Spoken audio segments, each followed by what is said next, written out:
virus. So you might have HLA common in South Africa, and that maybe makes really good CTL responses, and so you have a lot of escape.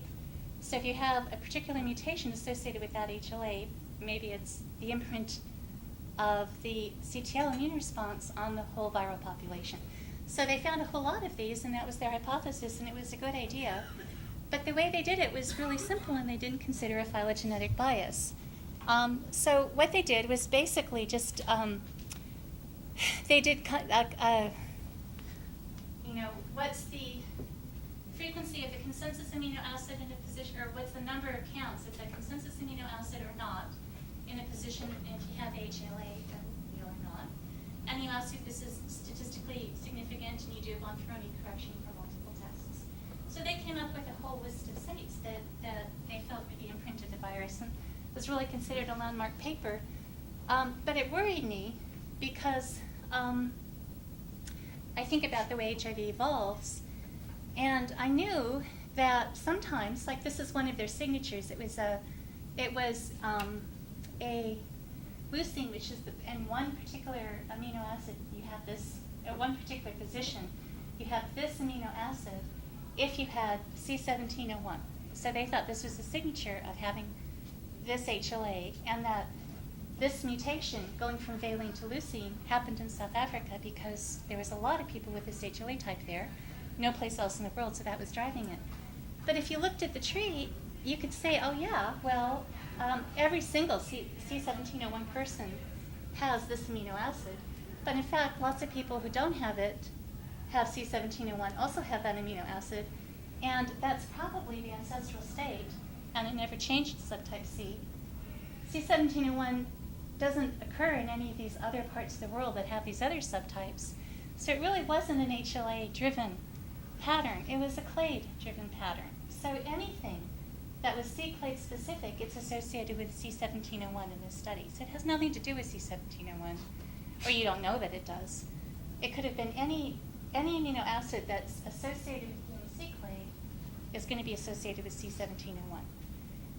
So that's why it's important to do a phylogenetic correction if you're looking for a phenotype association with an amino acid pattern, and that's what a signature pattern is, at least my definition of a signature pattern. So this is an example where you really do have an HLA association with a particular mutation, and in this case you have an N to S change, and it happens very specifically when you have this subtype, and it happens repeatedly. So instead of just one event at the base of the tree, you have many, many events happening over and over. So this becomes a phylogenetically corrected signature. So this is the kind of philosophy that I wanted to use to try to define the signatures of antibodies. I didn't want to just get, clade effects. I wanted to get effects that were driven by the antibody. And so we did phylogenetic signature analysis on that monoclonal data that I showed you. And when we do this, we compare every single amino acid at every single position, all N-link glycosylation patterns, and we compare them to the envelope sensitivity or resistance profiles. And so we come up with a phylogenetically corrected version of associations with amino acids and monoclonal antibody sensibility. And I'm going to go through this quickly because I think I need to make time. We've just done an enormous number of tests. Envelope is 1,000 amino acids long, and we're looking at every single amino acid in every single column of the alignment, so multiple tests are a huge issue. So we use Q values to sort through the data, and we ask for very low Q values. And these guys that are in green are in contact residues, so this is the way the virus is typically associated, or this is the association that you find. If viruses have this amino acid pattern, they're very likely to be susceptible to this particular antibody, and in fact this class of antibodies. And these are in the contact residues, and the guys that aren't green are not in the contact residues. So we're raising some new hypotheses and kind of confirming what we expected. Q values are really handy, and I know you've heard a little bit about multiple tests. They were come up with, a guy named Story came up with this, so Story and Tibshirani, had a very nice paper in 2003 that enables you to put in a set of p-values, and get the proportion of false positives from that. The R package also enables you to do this. So if you're doing many, many, many tests, think about applying a q-value to them to get a sense of where you're at in terms of the statistical significance. And I'd highly recommend this paper, but also, and they've got a nice website where you can pull down some code to do this, but you can also do this with R. So these signatures, if you look across multiple antibodies, I'll just give you one example. So that 160 glycosylation site, so NXSRT, so N, any amino acid, either serine or threonine, is the glycosylation target site.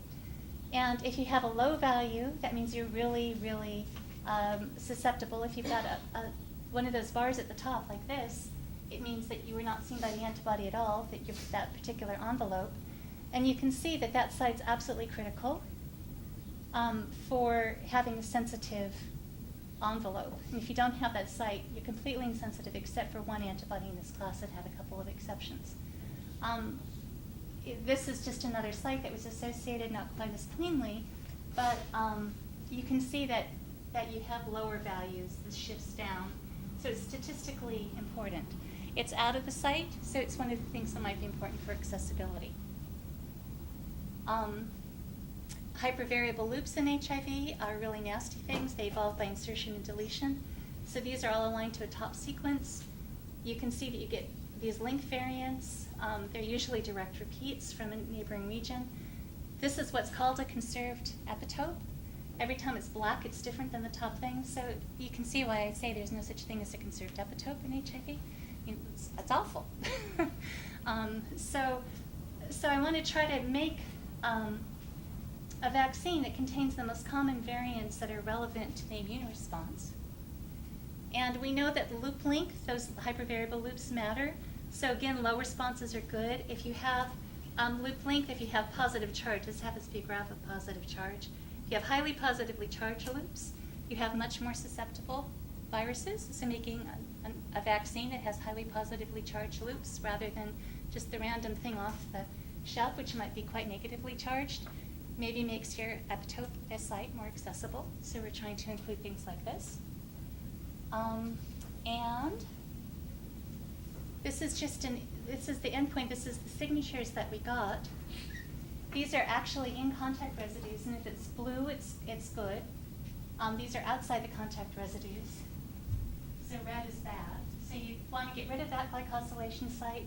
You'd want a negative charge here, and that would maybe increase accessibility.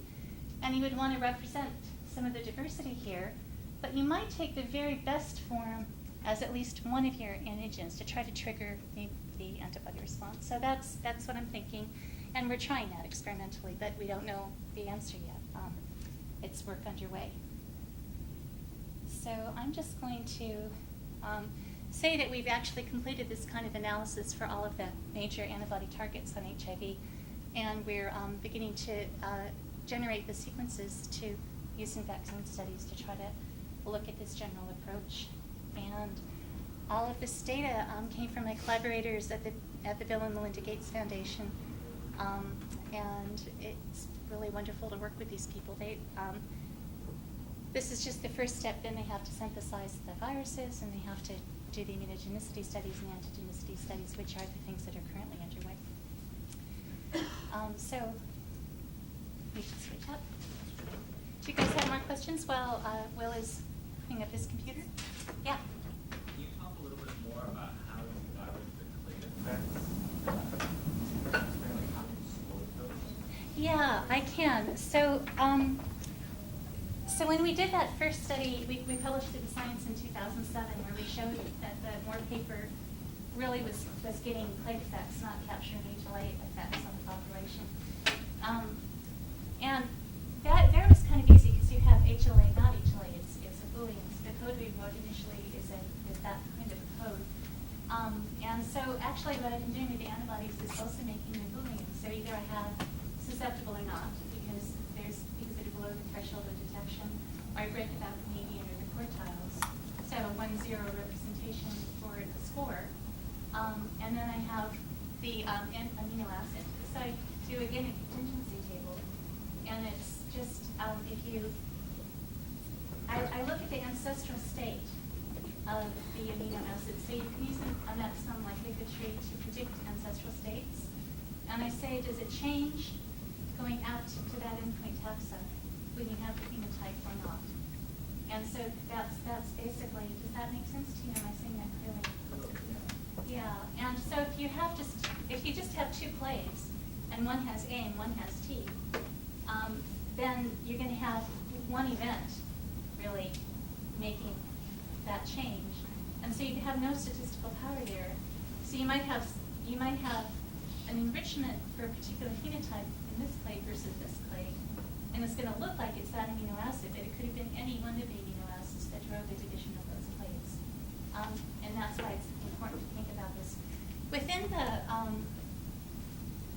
the binding sites themselves. So you have a target going in, so you know this is a contact residue. Maybe the clade corrections is so important because you already have a hypothesis. This site's critical. What's going on in this site? It might be the thing that drives, the clade effect that you're seeing. So I think those are a little less, more weakly supported, but they're also interesting to look at a non-clade corrected version if you already got a hypothesis. If you don't have a hypothesis, you want to explore the full data, and I think the clade correction is important.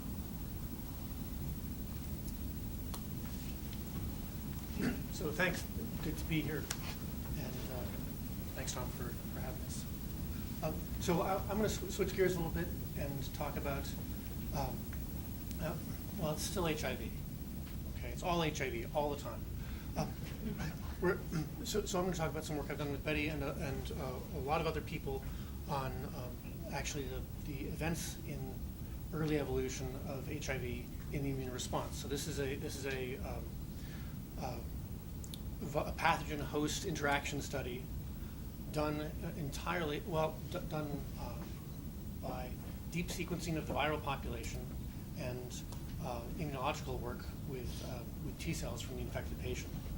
So let me remind you, you've all seen something like this before about the course of HIV infection. We've got two data lines here. This is Wikipedia, thank you so much. The red line is viral load, which starts off at 0 sometime after exposure.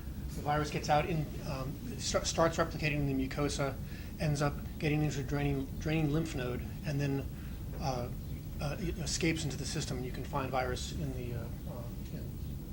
essentially the entire bloodstream. And the virus goes up very rapidly in primary infection. At this point, there's flu-like illness, virus all over the place, viral loads very high, and seeding of all the lymphoid organs.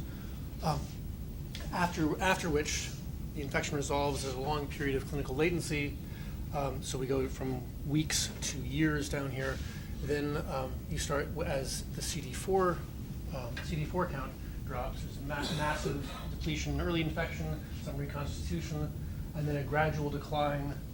When you reach a critical level, you end up seeing symptoms of immunodeficiency, opportunistic diseases, and death. As Bette mentioned, our goal is to make a vaccine, and a good vaccine would result in a viral load course something like this. A perfect vaccine, of course, would mean that the virus would be arrested at the portal of entry at the mucosa, and you'd never see systemic viremia. That's a lovely, lovely thought. But a really good vaccine would result in a short course of acute viremia that would then fall away to nothing. The virus would be cleared. An adequate vaccine would result in, again, reduced viremia, maybe not clearing of infection, but a low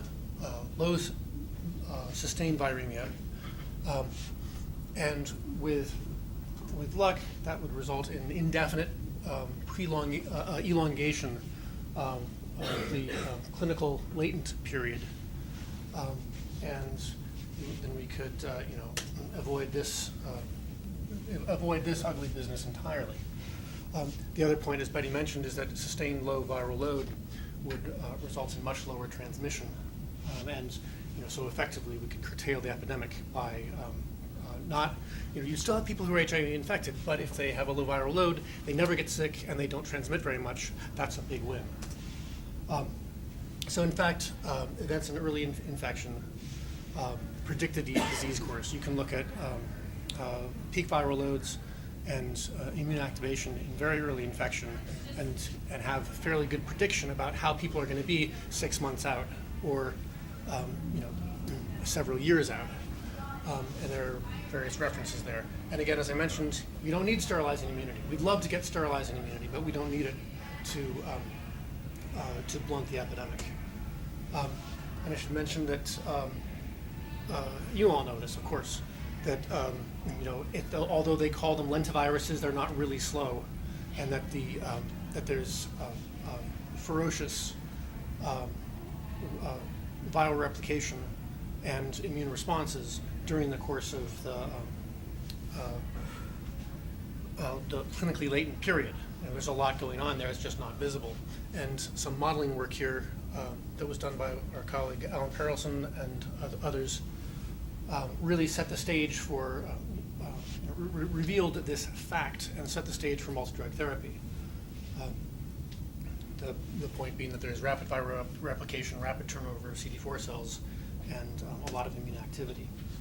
So this work focuses on early infection because that's where we need to intervene to avoid massive immune system damage and seeding the lymphoid organs. Okay, because once you establish the reservoir of virus-infected cells, those cells are continually producing new virus, and this is why when people go off therapy, if they stop taking the drugs, there are plenty of cells there that are periodically activating, pumping more virus into the system, and essentially reestablishing infection. So what I'm going to be talking about are, essentially the things that we need to know to find out how the virus evolves. We need the host immune responses. We've got the pathogen responses to those immune responses, and the viral load is the result of the interplay between viral replication, host immune responses, viral escape. So one thing that sometimes gets lost, Tom introduced me correctly as an evolutionary biologist. Evolution is the thing, okay? In infectious disease, that's what it's about. That is the single thing you have to understand, and it's very simple, right? Darwin was right. You need heritable variation. You need differential reproduction based on those inherited variations, and it helps to have competition for limited resources that intensifies the rate of evolution. That's it. Okay. If you have those things, you get a response of a population. You get development of variation. You can move a population in one direction or many directions. HIV is exciting in this regard because it has additional complications. So in standard evolution, you think about population diversification, lineages are separate. So one lineage will go one way, one lineage will go the other way. In HIV, you've got a viral quasi-species, which is a concept popularized by Manfred Eigen starting in the 70s. And the point is this: you have individual lineages within a patient, individual viral lines of descent that replicate, and they compete with one another for the available T cells. But mutations that lead to increased fitness can be shared. Okay, so one strain of replicating virus finds a solution to a particular immune response or to a particular drug. And another one finds a different solution to a different response. They can get together and share those by recombination. And this leads to a very efficient exploration of the solution space. And it's the reason why the virus can walk away from single drugs or even multiple drugs on occasion. I'd like to make one point. You may hear people talk about the wild type. In reference to HIV, this is just not, it's not a relevant concept. Don't use the term. Because there are consensus sequences, which are artificial constructs based on the epidemic, and there are natural sequences, which you actually, genomes that have been sequenced from a wild infection. And some of these natural sequences are similar. You know, they're all similar to consensus sequences to a degree. There are some residues which are highly conserved and likely to turn up in most natural viruses. And there are some places, some differences, some mutations where natural sequences variation may prevent recognition by the immune response. Yeah. Which would be considered the ancestral sequence? Well, we don't have the ancestral sequence. There are, as I mentioned earlier, there are sequences that have been isolated from chimps in Cameroon that are that if you build a phylogenetic tree, they come out near the base of the M group, which is the main HIV-1 epidemic. So there are models So- of ancestral sequences, but not. Yeah. They're not natural, nor are they consensus. There are computed ancestral sequences, which are I don't like using the term ancestral sequences because they really aren't. They are computed to be plausibly similar to the common ancestor. Okay, if that makes sense. And I don't mean to be pedantic here, but yes, people. There is also the term ancestral sequences used, and you can infer ancestral sequences. You just have to keep in mind that those are maximal likelihood reconstructions of a probable ancestor. They're not the real thing. Yes. So I'm sorry if I missed it, but you said earlier that there were no consensus sequences. Am I missing? No, there are you can, consensus. a consensus sequence is just the most common base or most common amino acid in any position. So you can get that, you can derive that. Okay. So if you can make a collection of sequences, you can compute a consensus. And you simply say, what's the most common amino acid at each position? That's a consensus. You have to be, then what you do with that consensus depends on a variety of things. But it's, you just have to keep in mind that it's not a natural thing. The consensus probably doesn't exist in nature anywhere. Oh, okay. And people often call the consensus wild type, so that's the swole misnomer. drive. Yeah. So there's no such thing as a wild type. There is a consensus you can make, it's just, what does wild type mean? Right. Yeah. I mean, wild type is a concept from classical genetics, from fruit fly genetics, where you can say, oh, the wild type fruit fly has red eyes, the mutant has white, and it's not a concept that makes a lot of sense in the age of genomics, where you know that all the genomes are different, and particularly in HIV, where all the genomes may be very different from each other. I mean, you can't in fact find any two that are not the same. So I want to talk about escape mutations. And the point of an escape is it's something where there's an immune response and the virus evolves, and the virus population changes. That's an escape. An escape mutation abrogates to viral killing by the immune response. And they may, or they may not have a separate impact on fitness. Okay, so the virus is continually re-optimizing itself. And a change that allows escape from an immune response may in fact break something else. It may make the polymerase work less well, or the capsid assemble less well.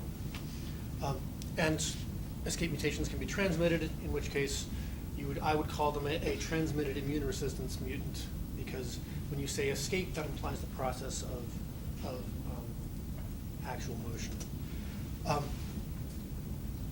So the key point here is that escape is a function, is a net fitness benefit function.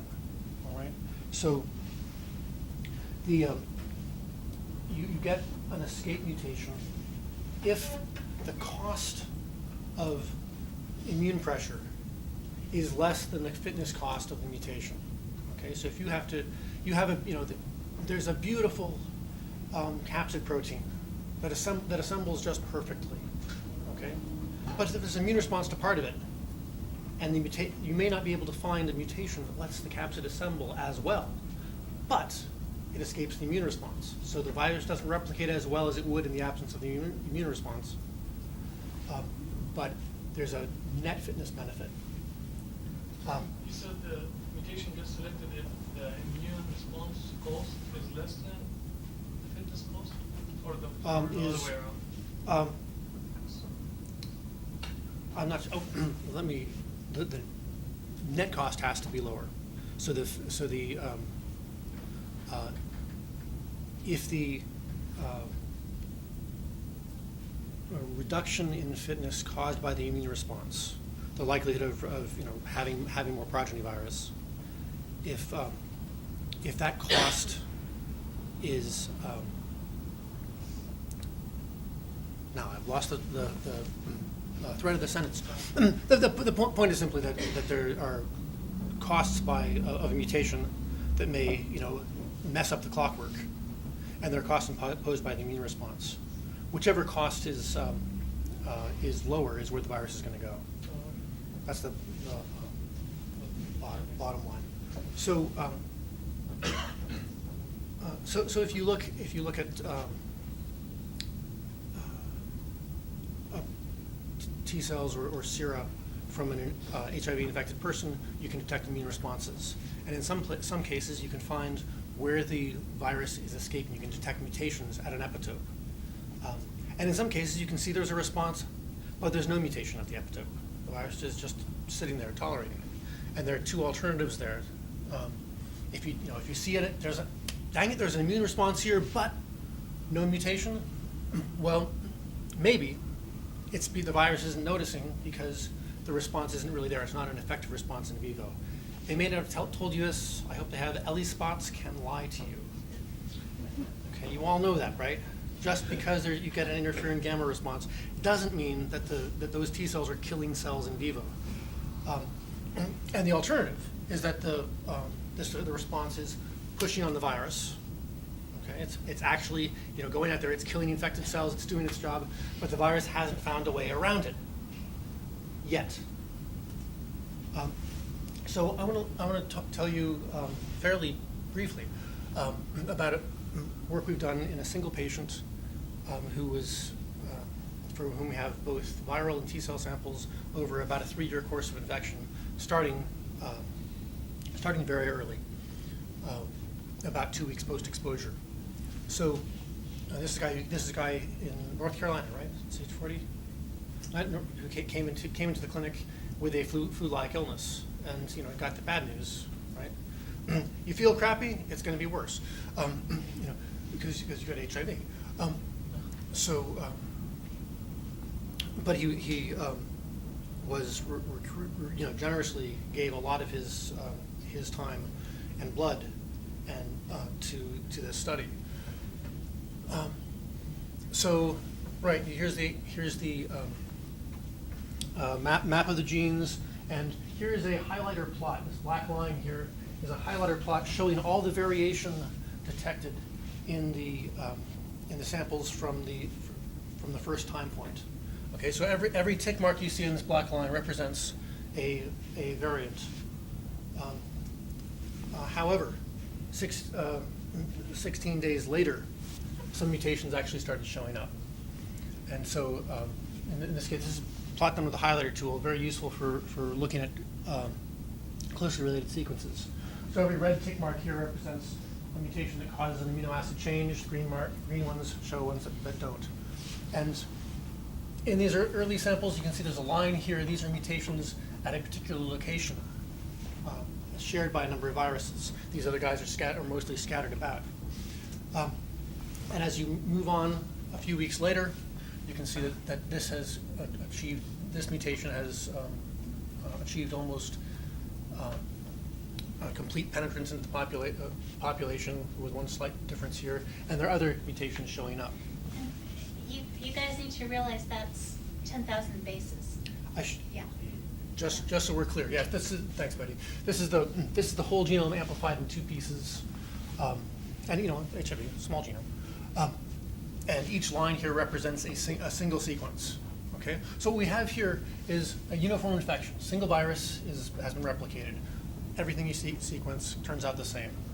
For later sample, these are that many single PCR replicons that were sequenced, and those are where the mutations are showing up. And a little farther out, 6 months out, and a year and a bit out. And as you can see, there's a huge amount of variation developing, a lot of it concentrated in an envelope, but a number of mutations elsewhere. Yeah. How many clones did you sequence? Like, is it like 1, 2, variables 3, for every? 4, 5, 6, 7, 8, 9. No, so this is it is variable for every time point. So each line here represents a single clone. Right. And this is single genome amplification, which is a laborious technique where you basically take your viral sample and you dilute it. You do serial dilutions until almost all the PCRs fail. At But which point, if you're not the experimentalist and you work with them, and you say, please give me 20 sequences per time point, you never get 20 sequences per time point when you're a computational person at the end, ever. We've been asking for that for decades. and the only consolation, really, in this case, is that we're not the ones doing the PCRs. Yeah, it's just a huge consolation. So we say thank you for these 7 sequences. Yeah, I know you busted yourself to do this, but We do all sorts 7, of really? power calculations and beg for more and beg for uniform numbers, but it never ever happens. But Only PCRs and then What's it? sequencing, or What's it? like how do they, yeah, what strategy? yeah. You can actually direct sequences sequence the. Well, no, actually, no, you can't. You can direct sequence it because you've got. I don't know what they actually did in this case. So You you're could. Sanger So sequencing, so yeah, Sanger sequencing. So you can. Because if they're doing Sanger, I'm just thinking they can get a lot of colonies. You could, yeah. I'm wondering But if no, they're but taking but a lot, but what the here, ending up was limited to here, variation. here's the point. The reason you do the limiting dilution is you could, for example, you can take plasma and you can bulk PCR amplify it and sequence it.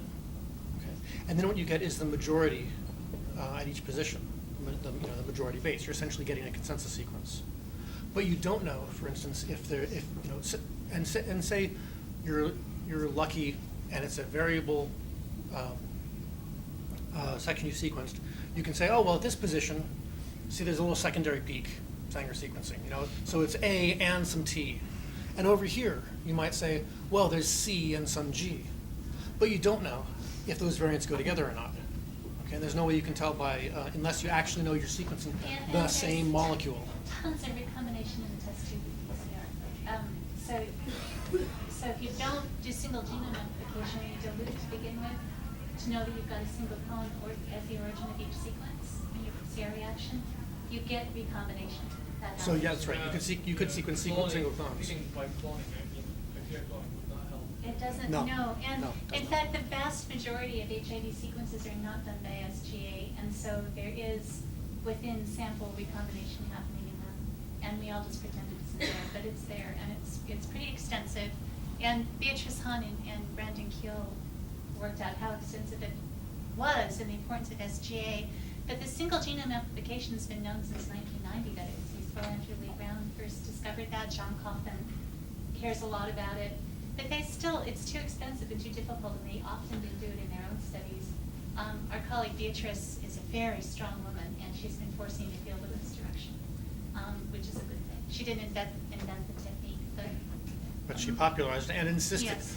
you should be doing SGA. yes, and she's right. It And she can, does. but it's expensive and hard. That was a German accent, by the way. Just in case you He didn't use the colorful language she also usually does when she's telling people they should use SG. She talks like a truck driver, but she's great. She sends emails in all capital letters. That's how she drives. I feel. That's right. So basically, we looked here, and there's all this variation, and the question is, what does it mean? Well, a lot of the immunological work showed that a lot of these are CTL epitopes. Okay? So we wanted to go and look at what's happening at these epitopes. And so we did 2 experiments I'm going to tell you about. One was tightly focused on epitopes. One was whole genome. And Tom, what's my? When did we start? It would be good to stop somewhere in the vicinity of 10, 15. Okay, I will do that thing. So, bottom line is we started off by PCRing out small regions and deep sequencing them. And what we found was actually sort of remarkable. So when we PCR the region around the first arising epitope, which was in this patient was in NEF.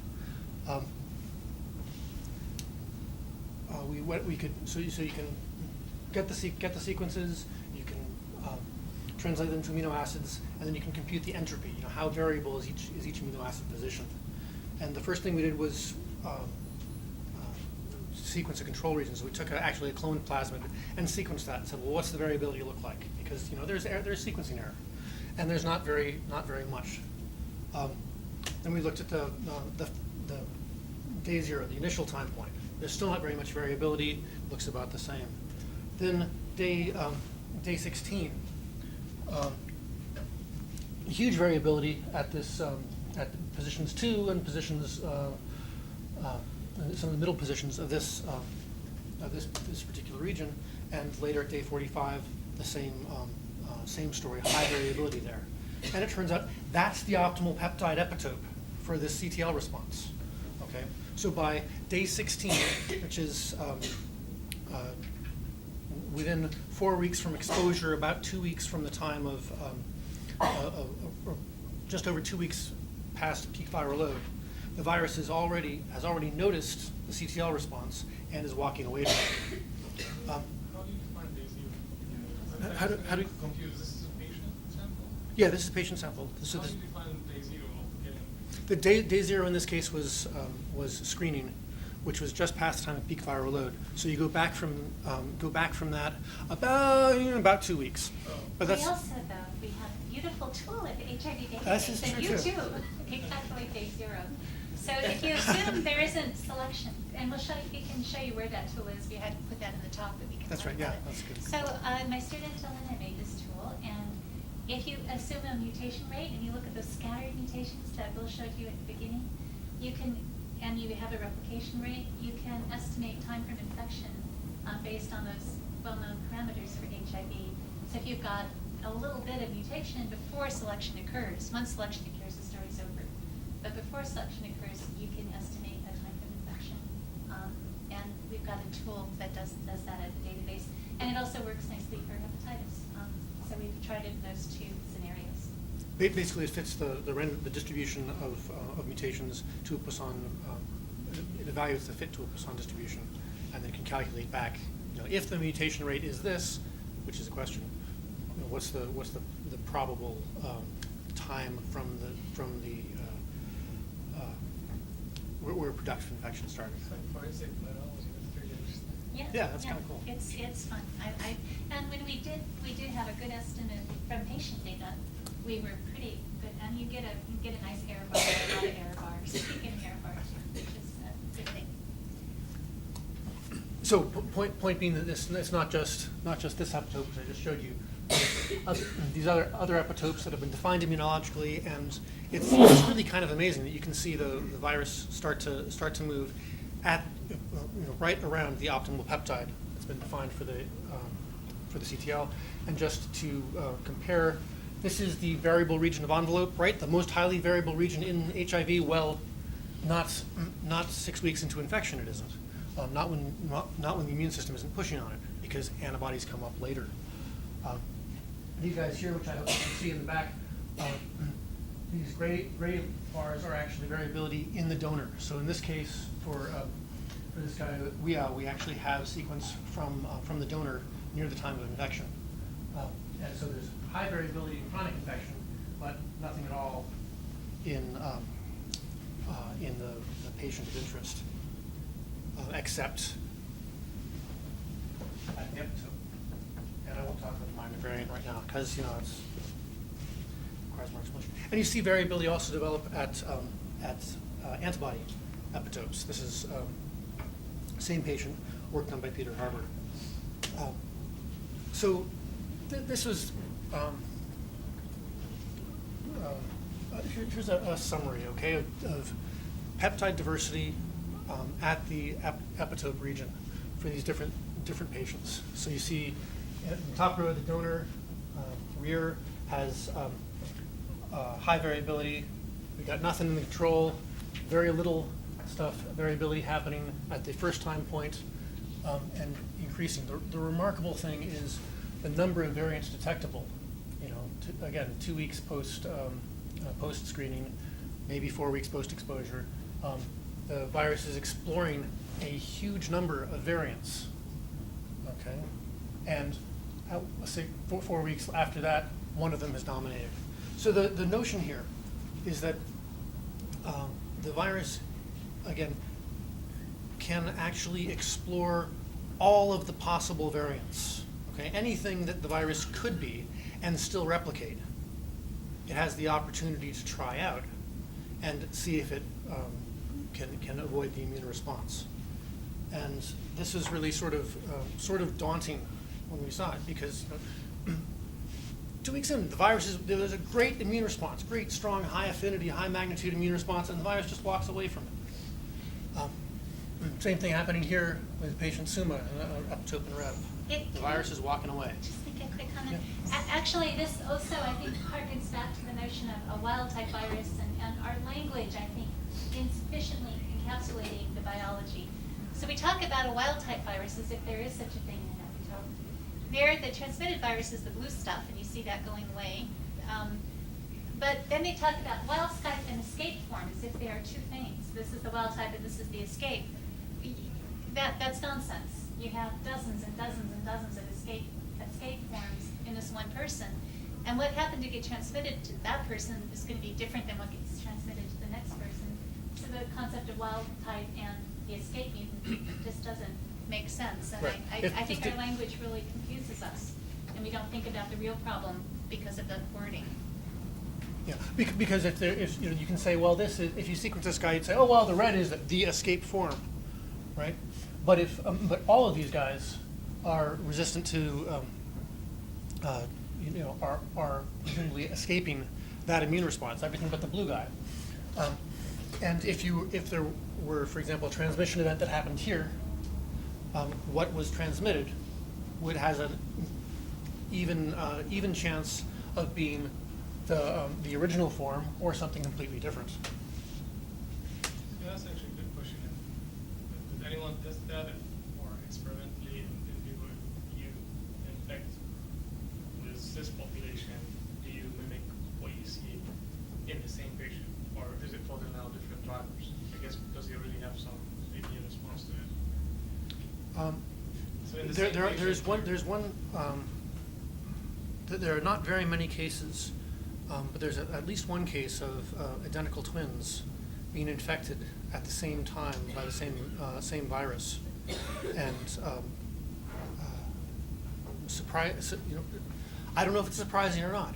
There was a quite similar clinical course and very similar immune responses developed, and a similar course of viral evolution, but not the same.